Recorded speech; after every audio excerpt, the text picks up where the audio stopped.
તમારા ઉપર પ્રસન્ન થયો છું, માગો વરદાન માગો. આ પ્રથમ લિંગ પૂજા જે થઈ છે ત્યારે દેવતાઓએ કહ્યું પ્રભુ માગીએ એટલું કે આજ તમારું લિંગ રૂપે પ્રાગટ્ય થયું છે પ્રભુ. આજનો દિવસ બ્રહ્મા અને વિષ્ણુએ તમારી પૂજા કરી છે. હે પ્રભુ આજનો દિવસ કાંઈક વિશિષ્ટ બને, આજનો દિવસ જગતમાં કાંઈક વિશેષ પ્રકારનો રહે એવી કૃપા કરો. મહાદેવજીએ કહ્યું છે જરૂર. ભગવાન શિવજી કહે છે કે આજ બ્રહ્મા અને વિષ્ણુએ મારી 24 કલાક પર્યંત એક દિવસ ને એક રાત્રિ પર્યંત મારી પૂજા કરી છે, જેથી કરી અને આજ પ્રથમ લિંગ પૂજા થઈ છે ને આજથી આજના દિવસ શિવરાત્રી વ્રત તરીકે જગતમાં પ્રસિદ્ધિ પામે એવું મારા મહાદેવજીનું વચન છે. એ દિવસ શિવરાત્રી વ્રત છે, લિંગ પ્રાગટ્યનો દિવસ. મારા મહાદેવે વચન આપ્યું છે કે જે જીવ આખું વર્ષ મહાદેવનું પૂજન કરતા જે ફળ મળે ને એ માત્ર ને માત્ર એક શિવરાત્રીના દિવસે મારું વ્રત કરે, જાગરણ કરે અને મારું પૂજન કરે ને તો એ જીવને એક વર્ષનું ફળ હું અર્પિત કરીશ, આવું મહાદેવનું વચન છે. અને શિવરાત્રી વ્રત એટલે વ્રતોનો રાજા કહેવાય છે. શિવરાત્રી વ્રત વ્રતોનો રાજા કહેવાય છે. બીજા વ્રતો રહી શકાય કે ન રહી શકાય, પણ દરેક સનાતનીઓને કહું છું, સનાતની એટલે જેને આત્માના પથમાં જવું છે, જેને આત્માનું કલ્યાણ કરવાનું છે, જેને આત્માને અમરલોક સુધી યા તો શિવમાં જે જીવને ભળવું છે ને એની અવશ્ય શિવરાત્રીનું વ્રત કરવું જીવનમાં. શક્ય હોય તો 12 મહિનાની શિવરાત્રી કરવી, 12 મહિનાની શિવરાત્રી. શિવરાત્રીને દિવસે મહાદેવનું પૂજન કરવું, 12 મહિનાની શિવરાત્રી.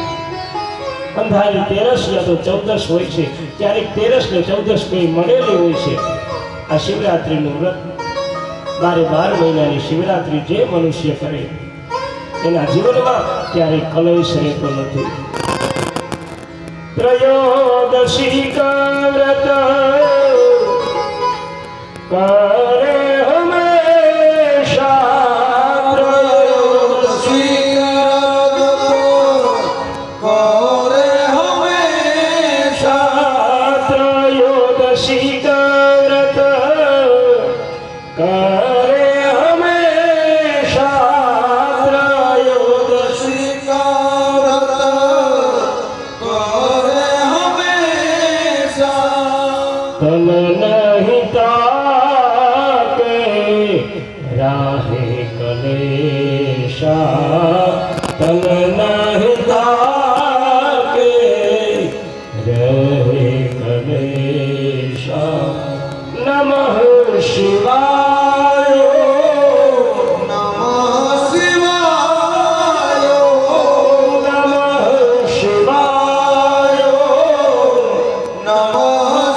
કરે એના જીવનમાં ક્યારેય કલેશ નહીં રહે ને આવું મારા મહાદેવનું વચન છે. માટે બાપ બીજા વ્રત થાય કે ન થાય પણ શિવરાત્રીનું વ્રત અવશ્ય કરવું જોઈએ. મહાદેવજીએ કહ્યું આખા વર્ષનું ફળ એક દિવસની પૂજામાં હું આપી દઉં.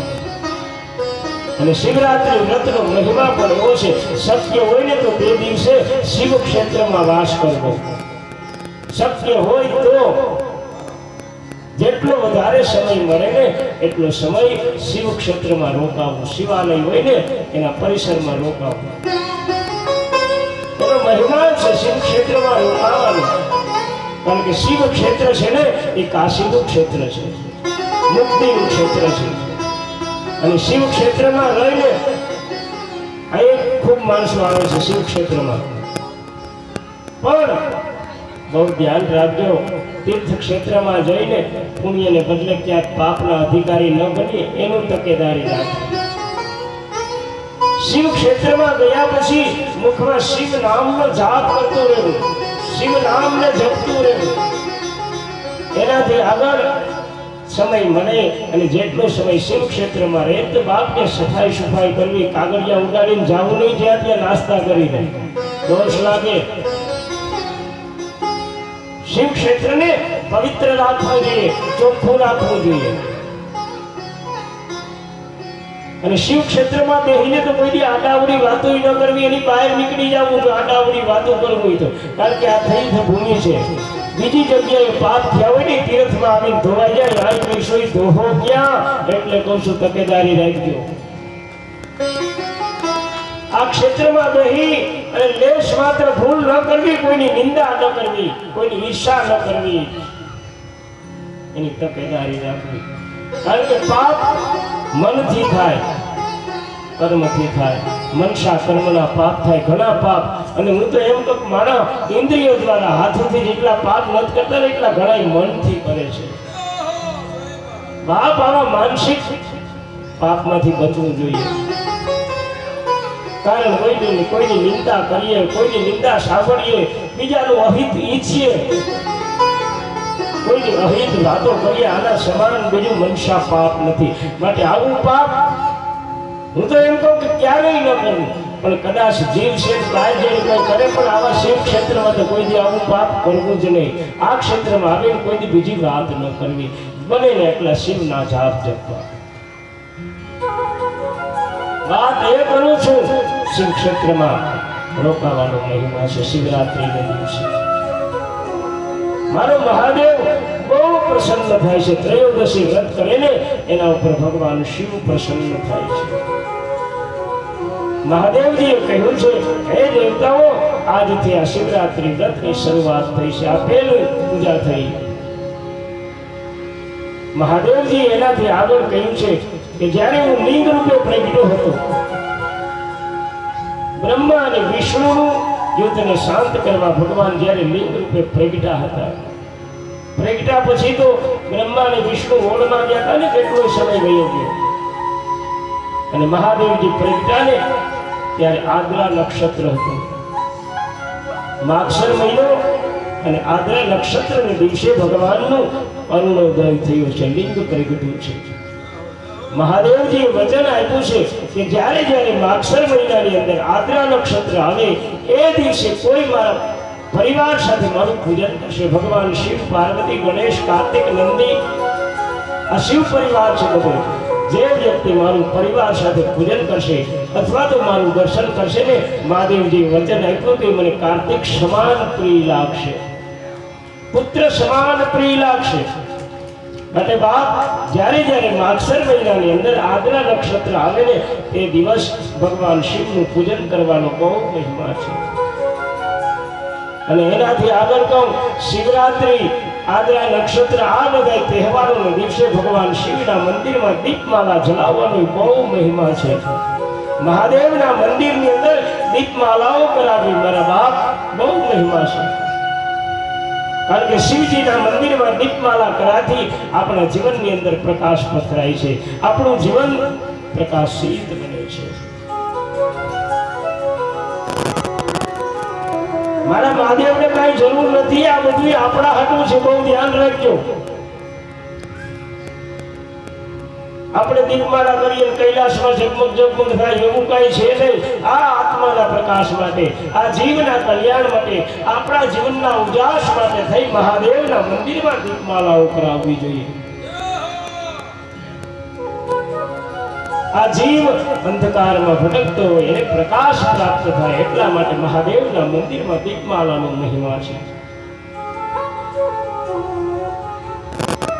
અને રોજ નિત્ય મંદિરે કોઈ દીવો કરવા ન પહોંચે તો હું તો એમ કહું કે બીલીના વૃક્ષ નીચે કોઈ દીવો કરે તો એ મહાદેવને આગળ દીવો કર્યા સમાન છે. ઘરે બીલી તો હોય છે.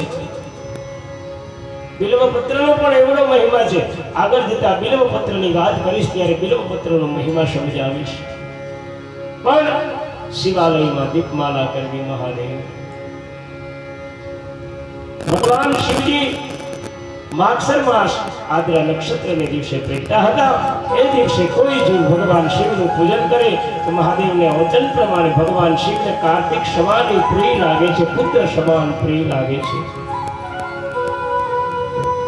એનાથી આગળ ભગવાન મહાદેવજી કહે છે કે બ્રહ્માનો નાશ કરવા માટે થઈ અને મારી ભ્રમરમાંથી જે ભૈરવ ઉત્પન્ન થયો છે એ સમય હતો માગસર વદ અષ્ટમી. અને ભૈરવ એટલે મહાદેવનું સ્વયં રૂપ છે, ભગવાન શિવ જ છે, ભૈરવ છે. અને માગસર વદ અષ્ટમીને દિવસે કોઈ વ્રત કરે અને ભગવાન ભૈરવનું પૂજન કરે ને એ જીવનું પણ કાયમ માટે કલ્યાણ થાય છે. માટે ભૈરવાષ્ટમીને દિવસે વ્રત કરી અને ભૈરવનું પૂજન કરવું. સદપુરાણે શૌનકાદિ ઋષિઓને કહે છે, હે ઋષિઓ, આમ ભગવાન શિવજીએ અનેક વચનો આપ્યા છે. બ્રહ્મા અને વિષ્ણુને દેવતાઓને વચન આપ્યા છે. શિવરાત્રી વ્રતનો મહિમા કહ્યો છે. મહાદેવજી ત્યારથી ભગવાન શિવજી આ પૃથ્વી ઉપર, આ ધરા ઉપર મહાદેવજી લિંગ સ્વરૂપે, આ જગતની અંદર, વિશ્વની અંદર મહાદેવજી લિંગ સ્વરૂપે આવ્યા છે જીવના કલ્યાણ માટે. અને મહાદેવની લિંગ પૂજાનો બહુ મહિમા છે. અને આપણે પણ આજ ભગવાન શિવનું અગ્નિસ્તંભ રૂપે પ્રગટ્યો છે, એની પૂજા આપણે અહીં બહુ થાય છે આપણા વિસ્તારમાં, આ તરફ સૌરાષ્ટ્રની અંદર. આપણે જે રામદેવજી મહારાજના મંડપ તરીકે જે પ્રસંગ ઉત્સવ કરીએ છીએ ને, આ બીજું કાંઈ નથી, ભગવાન શિવના અગ્નિસ્તંભની પૂજા છે મહાદેવની. આ મંડપ છે એ મહાદેવના લિંગ સ્વરૂપ છે.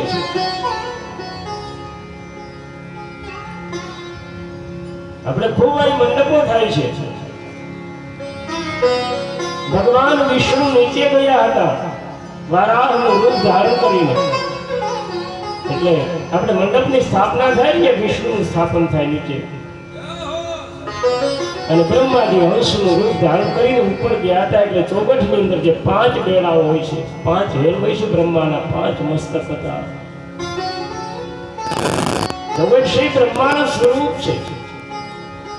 અને જ્યારે જ્યારે મંડપ ઉતરે ને ત્યારે આપણે વૈષ્ણવી તરત ઉતારે, કારણ કે બ્રહ્માજી અસત્યનો આશ્રય કર્યો હતો ને, બ્રહ્માનું 5મું મસ્તક છેદવામાં આવ્યું હતું. આ મંડપ છે. અને આપણા સંતોએ ભજનોમાં ગાયું છે.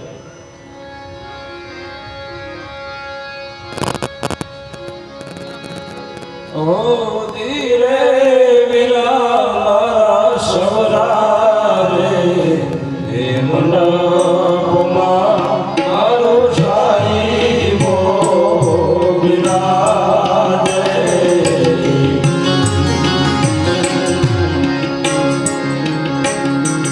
આવો આવો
પૂજન છે, જય મંડપ છે, ત્રિદેવોનું પૂજન છે અને એમાં લિંગ રૂપ છે ભગવાન શિવ છે.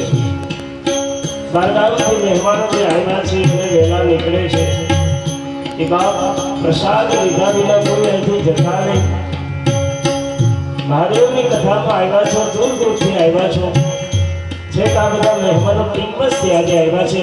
સવારે રામેશ્વર ગામમાં પણ પધાર્યા હતા અને અત્યારે અહીંની કથામાં પણ આવ્યા છે. તો દરેક મહેમાનો કોઈ પણ દૂરથી આવ્યા એટલે એને ઉતાવળ હોય, થોડું વહેલું નીકળવાનું હોય. પણ મારા બાપ બપોરે જ મહાદેવને પ્રસાદ થાળ ભરાઈ ગયો છે એટલે પ્રસાદ લીધા વિના કોઈએ જવાનું નથી. દૂરના માણસો હોય તેને વહેલું જવું પડે તો પ્રસાદ લીધા વિના જશું નહીં. આ તો મહાદેવનો પ્રસાદ છે અને એમાં આ લિંગ ઉત્પત્તિની કથા, શિવરાત્રી વ્રતની કથા, ભૈરવ પ્રાગટ્યની કથા. બાપ પ્રસાદ લીધા વિના કોઈ જશો નહીં. આજનો પ્રસાદ તો કોઈ પરમ ભાગ્યશાળી પ્રાપ્ત થાય અને પ્રસાદ લેવો જોઈએ. કારણ કે એક બહુ ચોખ્ખી વાત છે કે જેવું અન્ન એવું મન, જેવું અન્ન હોય એવું મન. અને અન્ન ખાઈએ ને એવા આપણા વિચારો આવે. આ તો મારા મહાદેવનો પ્રસાદ છે, મહાદેવને ધરાયેલો થાળ છે. આજે આટલી બધી કથા લિંગ પ્રાગટ્યની, શિવરાત્રી વ્રતની, ભૈરવ પ્રાગટ્યની, એટલી બધી કથા અને એનો આ પ્રસાદ. તો ખાસ પ્રસાદ લઈએ અને મહાદેવને પ્રાર્થના કરીએ કે હે મહાદેવ, તારો પ્રસાદ ગ્રહણ કર્યા પછી અમારું મન નિર્મળ બને, અમારું મન પવિત્ર બને, અમારા મનની અંદર સદવિચાર પ્રાપ્ત થાય. આ જગતમાં અમે કોઈનું કલ્યાણ કરી શકીએ, સતત અમને એવા વિચારો પ્રાપ્ત થાય ને એવી મારા મહાદેવને પ્રાર્થના કરજો. પ્રસાદ લેજો મારા બાપ.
સાહેબો બિરાજ્યા. કેવો સાહેબો?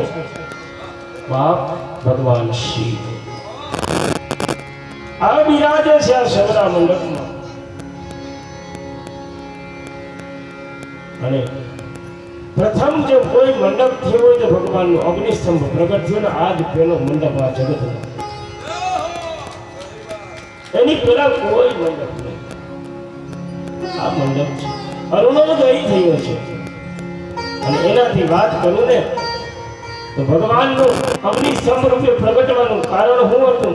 તો કે વિવાદને શાંત કરવાને માટે થઈ અને અગ્નિસ્તંભ પ્રગટવાનું કારણ હતું વિવાદને શાંત કરવા, બ્રહ્મા અને વિષ્ણુના વિવાદને શાંત કરવા. અને આજના સમયે પણ વિધવિધ મત હોય પણ એ ધર્મના નેજા નીચે એક મત, એક વિચારધારા પ્રગટ થાય બધાની અંદર, વિવાદો શાંત થાય એટલા માટે જ આજે મંડપ કરવામાં આવે છે. પણ ક્યાંક આપણી ચૂક થઈ જાય છે, આવા કાર્યમાં ક્યાંક ભૂલ થતી હોય છે. અને ભૂલને કારણે થઈને આપણને જે ફળ મળવું જોઈએ ને એ નથી મળતું. આવા મંડપો થાય એની અંદર આપણાથી કંઈક ચૂક થઈ જાય અને ચૂકને કારણે આપણે ફળ નથી મળતું. નહીંતર વિવાદને શાંત કરવા માટે થઈને યજ્ઞ મંડપ થાય ને આજ ઘણા ખરા ગામમાં યજ્ઞ મંડપ થાય ને ગામમાં ત્રણ ફાટા પડી જાય. કારણ ક્યાંય ને ક્યાંય આપણે ક્યાંક ચૂક થઈ છે, ભૂલ થઈ છે. પણ એની ભૂલને તો પકડવા માટે થઈ કોઈક મહાપુરુષનો આશ્રય લેવો પડે, કોઈ સંતોની સલાહ મુજબ જો આ કાર્ય કર્યું હોય તો આપણને વિશિષ્ટ એનું ફળ પ્રાપ્ત થાય. પણ આજકાલ મંડપો થાય તો શું થાય? એમાં કોઈ એવા મહાપુરુષોની સલાહ નથી લેવામાં આવતી, કોને લેવામાં આવતી? બાજુમાં ગામમાં કોઈ કર્યો હોય ને એની કે ભાઈ તમે કેટલું ભાડું રાખો, આ બધું કેમ થાય? જેને કારણે જે ફળ મળવું જોઈએ ને એ ફળ આપણે નથી મળતું. બાકી યજ્ઞ મંડપ થાય એટલે એ ગામમાં કલ્યાણ થાય, એ ગામમાં સંતોષ જાગે, એ ગામની અંદર સંપ જાગે, એક ભાવના થઈ જાય. ફળ મળે કેમ ન મળે? આ યજ્ઞ છે એવું. ખેર વાત એ કરું છું, ભગવાન શિવ અરુણાચલ પ્રદેશમાં પ્રગટા, અરુણોદય થયો એટલે એ પ્રદેશનું નામ અરુણાચલ પ્રદેશ પડ્યું છે, જે અરુણોદય થયો છે. પુરાણી શૌનકાદી ઋષિઓને કહે છે, હે ઋષિઓ, ભગવાન શિવજી પ્રગટા પછી મહાદેવજી ભૈરવની સામે દ્રષ્ટિ કરી અને ભૈરવને કહ્યું છે કે હે ભૈરવ, તમે બ્રહ્માજીનું પાંચમું મસ્તક છેદ્યું છે. હા હે ભૈરવ, બ્રહ્માજીએ ભલે એને ભૂલ કરી, એને શિક્ષા મળી ગઈ, પાંચમું મસ્તક છેદ્યું, પણ એ છતાંય બ્રહ્માજીને માન આપવું એ જરૂરી છે. સૃષ્ટિના રચયિતા છે. આ જગતમાં જો વિવેક શીખવો હોય ને તો મારા મહાદેવને મળવું. ભગવાન શિવ જેવો જગતમાં કોઈ વિવેકી દેવ નથી, કોઈ નહીં. મારો મહાદેવ એટલો વિવેકી દેવ છે. ભૈરવને કહ્યું છે, હે ભૈરવ, તમે બ્રહ્માનું મસ્તક છેદ્યું છે. તમારે આ જે મસ્તક છેદ્યું ને એને હિસાબે તમને બ્રહ્મ હત્યાનું પાપ લાગી ગયું છે. હવે વિચાર તો કરો, મહાદેવની આજ્ઞાથી મહાદેવ સમાન જે ગણ પ્રગટ્યો છે. મારા મહાદેવ આ જગતની અંદર એક સિદ્ધાંતને સ્થાપિત કરવા માટે થઈ, એક મર્યાદાને સ્થાપિત કરવા માટે થઈ અને મારો મહાદેવજી, કારણ કે જે કાયદો ઘડે ને એને કાયદો લાગુ પડે. મારા મહાદેવજી એવું કહેવા માંગે છે. મારા મહાદેવજીએ કહ્યું છે કે હે ભૈરવ, તમે બ્રહ્માની હત્યા કરી, પાંચમું મસ્તક છેદ્યું, એને કારણે તમને બ્રહ્મ હત્યાનું પાપ લાગ્યું છે. અને આ બ્રહ્મ હત્યાના પાપનું તમારે નિવારણ કરવું પડે, મહાદેવજી કહે છે. ભગવાન ભૈરવ કહે છે, હે મહાદેવજી, મને આજ્ઞા કરવું, શું કરવું? આ પાપનું નિવારણ કેમ થાય? મહાદેવજીએ કીધું કે હે ભૈરવ, તમે કાપાલિક વ્રતને ધારણ કરો. કાપાલિક વ્રત એટલે ભિક્ષુક બની અને આ સૃષ્ટિની પરિક્રમા કરો, ક્યાંય ઊભું નહીં. અને ભિક્ષા માંગતા માંગતા આ પૃથ્વીની પરિક્રમા કરતા કરતા તમે કાશી ક્ષેત્રમાં જાઓ. અને કાશી ક્ષેત્રમાં જશો ને એટલે ત્યાં તમારી બ્રહ્મ હત્યા નાશ પામશે. તમે બ્રહ્મ હત્યાથી છૂટી જાઓ, બ્રહ્મ હત્યાના પાપમાંથી છૂટી જાઓ. ભગવાન શિવજીએ તરત આજ્ઞા કરી એટલે એક બ્રહ્મ હત્યા રૂપી સ્ત્રી ત્યાં પ્રગટ થઈ છે. અને પાંચમું મસ્તક જે બ્રહ્માનું કાપ્યું હતું એ પાંચમું મસ્તક ભૈરવની હથેળીમાં ચોંટી ગયું. ભગવાન ભૈરવની હથેળીમાં ચોંટી ગયું. ભગવાન ભૈરવ કાપાલિક વ્રત ધારણ કર્યું છે અને ભિક્ષાવૃત્તિ માટે ભૈરવ નીકળ્યા છે. પાછળ બ્રહ્મહત્યા હાલી જાય છે. ભૈરવ ભગવાન શિવ નામનો જાપ કરતા નીકળ્યા છે અને કાપાલિક વ્રત ધારણ કર્યું. પૂર્વે ભૈરવ જોડી મહાત્મા અમારે દશનામ સાધુ સંન્યાસીઓ ભૈરવ જોડીને ધારણ કરતા. ભિક્ષાવૃત્તિ માટે દશનામ સાધુ નીકળતા. સવારમાં નીકળે તો ગણેશ જોડી કહેવાય ભિક્ષાવૃત્તિ માટે. અને ભૈરવ જોડી બપોર પછી નીકળવાનું થઈ ભિક્ષા માંગવા માટે થઈ. અને એ ભૈરવ જોડી એટલે મતંગો બાંધતા અને ખંભે જોડી હોય, હાથમાં ખપર હોય, પગે ઘંટ બાંધ્યો હોય અને એ ભિક્ષાવૃત્તિ માટે નીકળે. એનાથી કઈ એક જગ્યાએ ઊભું ન રહેવાય, ઘંટ વગાડતો રહેવું પડે. એક સ્થાન ઉપર એનાથી ઊભાય નહીં જ્યાં સુધી જોડી ખંભેથી ન ઉતારે ત્યાં સુધી એનાથી ક્યાંય બેસાય નહીં. આ ભૈરવ જોડી કહેવામાં આવે. આપણે માધુપુરી મહારાજ ભૈરવ જોડી ફેરવતા પગમાં ઘંટ બાંધી. અને અત્યારે કુંભ જેવા મેળાઓની અંદર દર્શન કરવા જાવ ને તો તમને આવા મહાત્માઓના દર્શન થાય તે ભૈરવ જોડીને ફેરવતા હોય છે. ખેર ભૈરવે આવું કાપાલિક વ્રત ધારણ કર્યું છે અને ભૈરવ ભિક્ષા ભ્રમણ કરવાને માટે નીકળ્યા છે. બધા લોકમાં ભૈરવ ભયમાં છે. 14 લોકની અંદર ભૈરવે ભ્રમણ કર્યું છે. એક દિવસ ભગવાન ભૈરવ વિષ્ણુ લોકમાં જાય છે. ભિક્ષાવૃત્તિ કરતા કહેતા ભૈરવ જ્યારે વિષ્ણુ લોકમાં પહોંચ્યા છે ભગવાન વિષ્ણુની નજર ભૈરવ ઉપર પડી છે. બહુ રાજીપો વ્યક્ત કર્યો છે. બે હાથ જોડી આશુતોષ ભગવાન શિવની અને ભૈરવની સ્તુતિ કરવા લાગ્યા છે. વિષ્ણુ લક્ષ્મીજીને સાદ કરે કે દેવી દોડો જલ્દી, આજ આપણા પ્રારબ્ધનો ઉદય થઈ ગયો છે. કેમ તો કે આજ આપણે આંગણે ભગવાન ભૈરવ પધાર્યા છે. સિદ્ધપુરાણી શૌનકાદી ઋષિઓને કહે છે કે હે ઋષિઓ, લક્ષ્મી આવ્યા છે અને લક્ષ્મી અને વિષ્ણુએ ભગવાન ભૈરવનું પૂજન કર્યું છે. ભગવાન ભૈરવની અનેક પ્રકારે સ્તુતિ કરી ભગવાન ભૈરવનું દર્શન કર્યું છે. ભગવાન ભૈરવને એટલું માન આપ્યું છે અને લક્ષ્મીજી મનોરથવતી નામની ભિક્ષા લઈ અને ભગવાન ભૈરવની જોડીમાં મનોરથવતી નામની ભિક્ષા આપી છે. ભગવાન વિષ્ણુ અને લક્ષ્મી બે હાથ જોડી ભગવાન ભૈરવને કહે છે કે હે ભગવાન ભૈરવ, હે પ્રભુ, આજ તમે અમારું આંગણું પાવન કર્યું છે, અમારા લોકને પાવન કરી દો. તમારા પગલા આજ વિષ્ણુ લોકમાં પડ્યા છે.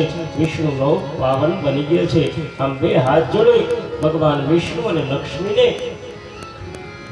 લક્ષ્મી ભૈરવને કહે છે. પછી વિષ્ણુ ભગવાને કહ્યું કે ભગવાન ભૈરવ, આવું કઠિન વ્રત તમે શા માટે ધારણ કર્યું છે? કાપાલિક વ્રત ધારણ કર્યું, આમ ભટકો છો, ભિક્ષા માંગો છો. હે પ્રભુ, આવું વ્રત તમે શા માટે ધારણ કર્યું? એટલે હસતા હસતા ભૈરવે કીધું કે મને બ્રહ્મ હત્યાનું પાપ લાગ્યું. તમને ખબર નથી, મેં બ્રહ્માનું 5મું મસ્તક છેદ્યું, મને બ્રહ્મ હત્યાનું પાપ લાગ્યું અને બ્રહ્મ હત્યાના નિવારણ માટે થઈ અને મેં કાપાલિક વ્રત ધારણ કર્યું છે. એટલે ભગવાન વિષ્ણુ હસવા લાગ્યા અને હસતા હસતા ભગવાન ભૈરવને કીધું, પ્રભુ, આ તો બધી તમારી લીલા છે. હે ભગવાન ભૈરવ, હે શિવ સ્વરૂપ ભગવાન, આ તો તમારી લીલા છે. પ્રભુ, આ સૃષ્ટિની રચના થાય છે, સૃષ્ટિનું પાલન થાય, સૃષ્ટિ પોષાય અને જ્યારે અંત સમય આવે તે સૃષ્ટિનો વિનાશ કરવાનો જે સમય આવે તે એ કામ તો મહાદેવજી તમારું જ છે. જ્યારે જ્યારે સૃષ્ટિનો લય થાય તે પ્રભુ કેટલાય બ્રાહ્મણો હલાઈ જાય તેથી તમને પાપ નથી લાગતું. તેથી અનેક બ્રાહ્મણોની હત્યા થાય છે સૃષ્ટિના લય સમયે, તો પ્રભુ ત્યારે તો તમને પાપ નથી લાગતું. આમ વિષ્ણુ ભગવાને કહ્યું, મહાદેવજી ભૈરવના રૂપમાં હસવા લાગ્યા છે, કારણ કે આ તો પ્રભુની અંતે લીલા હોય છે. બાકી મારા મહાદેવને હું બ્રહ્મ હત્યાનું પાપ હોય, આ તો એની એક લીલા છે, જગતને બતાવવા માટે, એક જગતને રસ્તો સ્થાપવા માટે કે ગુનો કોઈએ ન કરાય, જે ગુનો કરે એને ફળ ભોગવવું પડે, આવી લીલા બતાવવા માટે, આ જગતને કહેવા માટે થઈ મારા મહાદેવે આ પાલી વ્રતને ધારણ કર્યું છે. ભગવાન ભૈરવ હસતા હસતા વિષ્ણુ ભગવાનને કહેવા લાગ્યા કે વિષ્ણુ, હું તમારી આ ભિક્ષાથી બહુ પ્રસન્ન થયો છું, કંઈક વરદાન માંગો. કારણ કે આ જગતની અંદર ગમે એટલી શુદ્ધ કરેલી ભિક્ષા તમે ભિક્ષુકને આપો, આપણે આંગણે ભિક્ષુક આવે ને, ગમે એટલી શુદ્ધ ભિક્ષા આપો, શુદ્ધ એટલે ગમે એટલી મોટી, ગમે એટલી વધારે ભિક્ષા આપો, પણ એ છતાંય ભિક્ષુક પ્રસન્ન કેનાથી થાય? ભૈરવ કહે છે ભગવાન, હે વિષ્ણુ, હે લક્ષ્મીજી, તમે મને શુદ્ધ કરેલી ભિક્ષા તો આપી, પણ એનાથી વધારે હું પ્રસન્ન થયો. એનું કારણ છે કે તમે ભિક્ષુકને એટલી માનભેર ભિક્ષા આપીને એટલો પ્રસન્ન થયો છું. ભિક્ષુકને તમારી પાસે હોય એ પ્રમાણે આપું, પણ માનથી આપવું. માન ભરેલી ભિક્ષા છે ને એ કલ્યાણ કરનારી થાય છે. હે વિષ્ણુ, તમે મને એટલું માન આપ્યું છે, હું તો ભિખારીના રૂપમાં આવ્યો છું, ભિક્ષુકના રૂપમાં આવ્યો છું, અને તમે મને માન આપ્યું ને એના કારણે તમારા ઉપર પ્રસન્ન થયું છે. આમાંથી બહુ ધ્યેય લેવાનો છે કે આપણે આગળ કોઈ ભિક્ષુક આવે ને તો એને માન ભેર આપવું, અપમાન ન કરવું, કાલે લેતો જા મૈન ભાગવા દેવું, માન ભેર આપવું. આગળ ભિક્ષુક આવે ને કમસે કમ ગૃહસ્થાશ્રમીનો ધર્મ છે. બાપુ, ભાઈ, પાણી પીવું, બેહો, હમણાં આપું, હમણાં જ આપું, બેહો, આવું માન આપવું. કોઈથી કોઈનું અપમાન ન કરવું. વિનોબા ભાવેના જીવન ચરિત્રની એક વાત કરું છું. વિનોબા ભાવેના જીવન ચરિત્રમાં આ એક ઉલ્લેખ કર્યો છે. વિનોબા ભાવે લખ્યું છે કે હું નાનો હતો ને, 7-8 વર્ષનો, અને હું ઘરમાં લેસન કરતો હોય, અને એવા સમયે અમારે ઘેર કે બહુ માગવા વાળા બહુ આવે, એટલે મારી માં જે આવે ને એને કોઈને બધાને હુકડા ફરીને આપે. મારી માં વિનોબા ભાવે લખ્યું છે, જે આવે અને મારી માં બહુ આપે, જેટલા ભિખારી આવે. એટલે વિનોબા ભાવે એના જીવન ચરિત્રમાં લખ્યું કે એક દી મારાથી મારી માને કહેવાય ગયું કે માં, તો કે હો. વિનોબા ભાવે કહે છે કે માં, તું આ બધાને દીધે રાખેથી આ બધા હાસા ન હોય, આ ખડિયા પલટન હોય. આમ વિનોબા ભાવે લખ્યું છે ને જીવન ચરિત્ર કે મારી માને કીધું કે માં, આ બધા હાસા ન હોય. આપણે એ નથી કીધા આ વાદી હોય ને, આ ફલાણા હોય ને, આવા ગરીબ હોય ને, ફલાણા, એમ ઘણા માણસો કહે છે. જે હોય તમારે ત્યાં તો ભિક્ષુક બનીને આવ્યા ને, અને ભગવાને તમને દીધા જેવા રાખ્યા તો તમારે ત્યાં કોક આવે છે, નકર આવે કોણ? આપણે એ લાઈનમાં હોય તો ઈશ્વરે આપ્યું તો કોક આવે છે. ખેર, મારે તો વિનોબા ભાવેની વાત કરવી છે. વિનોબા ભાવે કહ્યું છે, મેં મારી માતાને કીધું કે માં, આવે એ બધા હાચા ન હોય, આ ખડિયા પલટન હોય. અને તેથી મારી માનો જવાબ હતો, શું હતો? એ વિનિયા આ ખડિયા પલટનમાં ક્યાં રૂપે હરી કેદી આવીને ઉભો રહી, કોને ખબર છે? સગાસા શેઠને આવા કેટલાય ખડિયા પલટન ખાઈ ગયા ને, તેથી એક દી હરી આવીને ઉભો રહ્યો હતો. ક્યાં દિવસે એદી પરમાત્મા કયું રૂપ ધારણ કરીને આવીને આપણે આંગણે ઉભો રહે, કોને ખબર છે? એટલે બાપ, કોઈ ભિક્ષુકનું અપમાન ન કરવું. પરમાત્માએ આપ્યું હોય ને એમાંથી કંઈક આપવું જોઈએ. ભગવાન વિષ્ણુ અને લક્ષ્મી ભૈરવજી કહે છે, હે લક્ષ્મી, હે વિષ્ણુ, તમારા ઉપર માનભેર આપેલી ભિક્ષાથી પ્રસન્ન થયો, માટે કંઈક વરદાન માંગો. ભગવાન વિષ્ણુ અને લક્ષ્મીજી બે હાથ જોડીને કહે કે ભગવાન ભૈરવ, તમે અમારે આંગણે પધાર્યા, અમારું આંગણું પવન કર્યું, એનાથી વધારે અમારે બીજું જોઈએ હોય, પણ એ છતાંય પ્રસન્ન થયા છે. એટલું વરદાન આપો કે અમારે આંગણે આવેલા યાચક કે કોઈ ભિક્ષુ હોય ને એના ઉપર કાયમ અમને પ્રેમ રહે અને શિવના ચરણમાં ભક્તિ રહે એટલું વરદાન આપતા જાઓ. ભગવાન ભૈરવે વરદાન આપી ભગવાન ભૈરવ ત્યાંથી આગળ વહી રહ્યા છે. સિદ્ધ પુરાણી શૌનક આદિ ઋષિઓને કહે છે ભગવાન ભૈરવની પાછળ પાછળ પેલી બ્રહ્મ હત્યા હતી આવતી હતી સ્ત્રીનું રૂપ ધારણ કરી. લક્ષ્મીજીએ સ્ત્રીને પૂછ્યું કે અમે બ્રહ્મ હત્યા આ ભગવાન ભૈરવની પાછળ તું શું પડી છે? બ્રહ્મ હત્યાએ લક્ષ્મીજીને બે હાથ જોડીને શું કહ્યું હતું? લક્ષ્મીજીને કીધું હે લક્ષ્મીજી, પાછળ પાછળ બ્રહ્મ હત્યા બનીને હાલવું એ તો બાનું છે, પણ એ બાને મને ભગવાન ભૈરવના પગલે પગલે હાલવાનો અવસર મળ્યો છે અને જેની પરિક્રમા થાય ને એ મારું અહોભાગ્ય છે. બ્રહ્મ હત્યાએ આમ ભગવાન લક્ષ્મી અને વિષ્ણુને કહ્યું. ફરતા ફરતા ફરતા ભગવાન વિષ્ણુ ભૈરવ ભગવાન કાશી વિશ્વનાથ નગરીમાં આવ્યા છે. અને કાશી નગરી એટલે પંચકોશી નગરી છે. ભગવાન ભૈરવે પાંચ કોષના વિસ્તારવાળી 5 ગામના વિસ્તારવાળી પંચકોશી નગરી કહેવાય કાશી. જેવો ભગવાન ભૈરવે પંચકોશી નગરીમાં પ્રવેશ કર્યો એ જ સમયે હાથમાંથી ખોપરી હતી ત્યાં પડી ગઈ. અને જે તીર્થનું નામ પડશે કપાલ મોચન તીર્થ.